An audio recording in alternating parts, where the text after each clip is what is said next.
ஏன் ஒரே ஊர்ல 2 ஸ்டேஷன் வந்து இன்ஸ்பெக்டர் இருக்குது இல்லையா? விமன் ஆர்குமெண்ட்ஸ் போலீஸ் ஸ்டேஷன் இருக்கு. அதான் அப்ப ஒரு ஆண் எஸ்பி ஒரு பெண் எஸ்பி ஒரு டிஸ்ட்ரிக்ட் நாங்க ஏற்கனவே இங்க அமல் இருக்குது. ஒண்ணு பெண் எஸ்பி ஒண்ணு, ஆண் எஸ்பி ஒண்ணு, பெண் எஸ்பி ஒண்ணு, ஆண் கலெக்டர் ஒண்ணு, பெண் கலெக்டர் ஒண்ணு. இல்ல உங்களுக்கு புரியல. இல்ல உங்களுக்கு புரியல சார், உங்களுக்கு புரியல. ஆண் பியூன் ஒண்ணு, பெண் பியூன் ஒண்ணு. புரியல, உங்களுக்கு புரியுற மாதிரி சொல்றேன் நான் என்னமா பண்ண எள்ளி நகையாடுவதற்கு இது வந்து சாதாரண அரசியல் இல்ல. இந்த அரசியல் உங்களுக்கு புரியாது. அரசியல்வாதிகளை காலி செய்வதற்கு தான் நாங்கள் ஒதுக்கிறோம். நாங்க 50 வருஷம் அரசியலே மறந்து போச்சு. என்ன நடக்குதுன்னே புரியல. பேராசிரியர் உங்க அரசியல் எப்படி இருக்கிறதோ ஆண் பேராசிரியர் ஒண்ணு, பெண் பேராசிரியர் ஒண்ணு.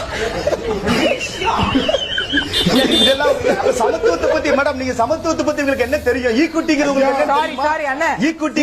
இந்த அறிவுறுத்தலில் இனி வரக்கூடிய காலங்களில் கட்சி தலைமையிடம் அனுமதி பெறாமல் மாவட்ட செயலாளர்களும் அதே போன்று அந்தந்த மாவட்டத்தைச் சேர்ந்த நிர்வாகிகள் யாருமே ஊடகங்களுக்கு வந்து பேட்டியோ நேர்காணலோ வந்து விவாத மேடைகளில் பங்கேற்பதோ கூடாது என்ற ஒரு அறிவுறுத்தலானது வழங்கப்பட்டிருக்கிறது.